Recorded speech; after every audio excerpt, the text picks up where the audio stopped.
Frederick did not inherit a position of strength. When he ascended the Prussian throne in 1740, Europe did not see a future rival. It saw a fragile kingdom, narrow in territory, limited in population, and surrounded by powers that dwarfed it in wealth and military tradition. Austria dominated Central Europe. France shaped the continent's politics. Russia loomed in the east. Prussia existed in the gaps between them. Its survival depended not on expansion, but on restraint. Most rulers in Frederick's position would have ruled cautiously, focusing on diplomacy, compromise, and delay. Frederick understood that delay carried its own danger. The longer Prussia remained weak, the more inevitable its subjugation became. So he moved.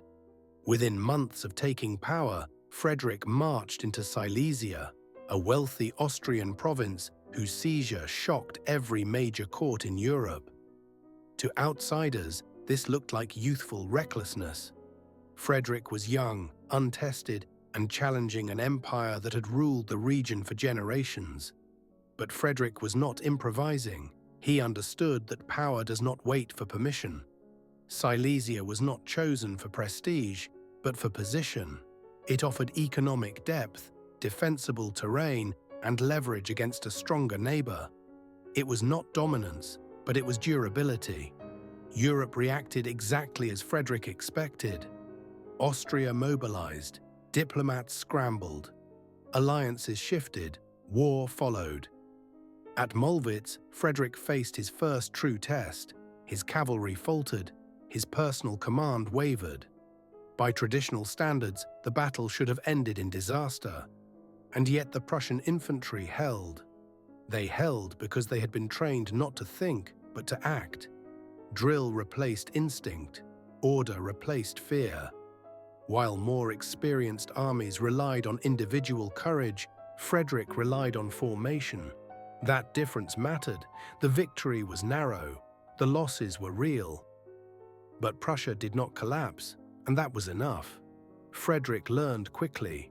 He adjusted. He removed unreliable commanders. He tightened discipline. He refined the system he had inherited and reshaped it to suit his understanding of control.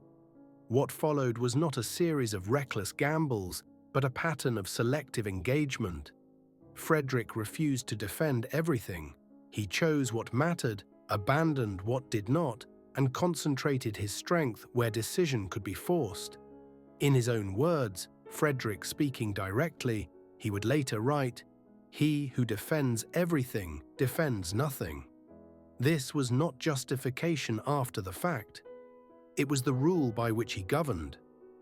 By the end of the War of the Austrian Succession, Prussia had not conquered Europe.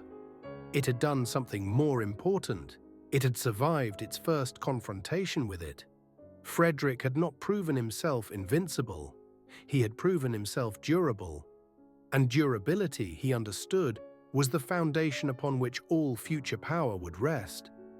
If Frederick's early wars announced Prussia's arrival, the 7 Years' War was designed to erase it. By 1756, the balance had shifted. Austria sought revenge for Silesia. Russia advanced with overwhelming force. France applied pressure from the west. Former allies hesitated. Prussia stood alone, encircled by enemies who agreed on only one thing. Prussia must be destroyed. This time, there would be no quick resolution. Frederick understood the scale of the danger immediately. This was not a war to be won through brilliance alone. No single victory would end it. No decisive battle would dissolve the coalition. This was a war of endurance. At Rossbach, Frederick struck first.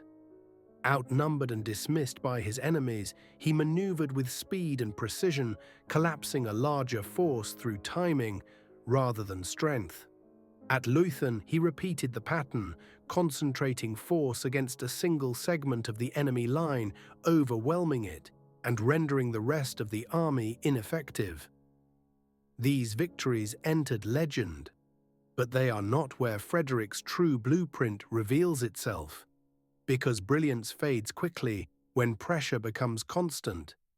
As the war dragged on, Prussia bled. Supplies ran thin, cities were threatened. Berlin itself fell under occupation, armies were lost and rebuilt. Frederick faced moments where annihilation seemed unavoidable. And yet, he did not panic. He retreated when necessary. He abandoned territory when holding it would exhaust the system. He preserved his army even when doing so appeared cowardly to observers who measured power by ground held rather than capability retained. To Europe, this looked like weakness. To Frederick, it was calculation. In his own words, Frederick speaking directly, he once observed, "A crown is merely a hat that lets the rain in." Power to Frederick was not comfort or security, it was exposure, to pressure, to failure, to isolation. Illusion offered no shelter, only preparation did. Frederick measured success not by conquest, but by whether his system still functioned. As long as the army existed, Prussia existed. As long as Prussia existed, the future remained open. Time became his greatest ally. Coalitions strained under their own weight. Interests diverged. Exhaustion set in. And then, as often happens in prolonged conflict, circumstances shifted beyond Frederick's control, but in his favor. Russia withdrew. Pressure eased. The war ended not in triumph, but in survival. That was enough. When the 7 Years' War concluded, Prussia remained standing, battered, diminished, but intact. Against every expectation, Frederick had endured the full weight of Europe. He did not win by overwhelming his enemies. He won by ensuring that when the storm passed, his system was still standing. When the 7 Years' War ended, there was no triumphal procession. Prussia emerged exhausted, scarred, and reduced. Its countryside had been marched across, its cities threatened, its treasury drained. Frederick himself had aged visibly. What remained was not the image of a conquering hero, but of a ruler who had endured something no one expected him to survive. And yet, Prussia still stood. This was not an accident of fortune. It was the final proof of Frederick's blueprint. Where other rulers treated peace as rest, Frederick treated it as reconstruction. He did not indulge in celebration. He returned immediately to administration, reform, and repair. Roads were rebuilt, agriculture was restored, bureaucracy was tightened. The same discipline that had governed his armies was applied to the state itself. Frederick understood that war exposes weaknesses, but peace decides whether they are corrected. He reorganized governance with the same clarity he had demanded in battle. Authority remained centralized. Systems remained lean. Waste was treated as an enemy no less dangerous than foreign armies. The goal was not expansion, but resilience. Prussia would not be allowed to collapse quietly in peacetime after surviving war. Frederick also understood something more subtle. Victory changes perception. After years of pressure, Europe no longer viewed Prussia as fragile. It viewed it as stubborn, a state that absorbed force without breaking. That reputation mattered. It altered diplomacy. It altered alliances. It altered the behavior of rivals. Power does not always need to be exercised to be effective. Sometimes it only needs to be remembered. In his own words, Frederick speaking directly, he once reflected, "The more I see of the world, the more I am convinced that one should not rely on appearances." This was not cynicism, it was experience. Frederick governed with the understanding that stability is fragile and must be maintained deliberately. He did not relax discipline because peace had returned. He preserved it, knowing that systems decay fastest when pressure fades.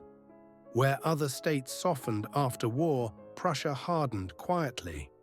Frederick also resisted the temptation that destroys many victorious rulers: overreach. He did not attempt to convert endurance into reckless expansion. He had learned the cost of survival too well to gamble it for glory. Instead, he consolidated. The army remained trained. The state remained efficient. The system remained intact.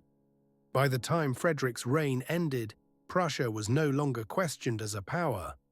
It had not become the largest state in Europe, but it had become one of the most respected, not feared for its aggression, but acknowledged for its durability. Frederick had changed the terms of survival. He proved that a state does not need abundance to endure. It needs structure. That it does not need constant victory. It needs continuity. That it does not need illusion. It needs preparation. He did not build an empire that dazzled the world. He built a system that refused to fall apart. And that, more than any battlefield success, was his greatest achievement.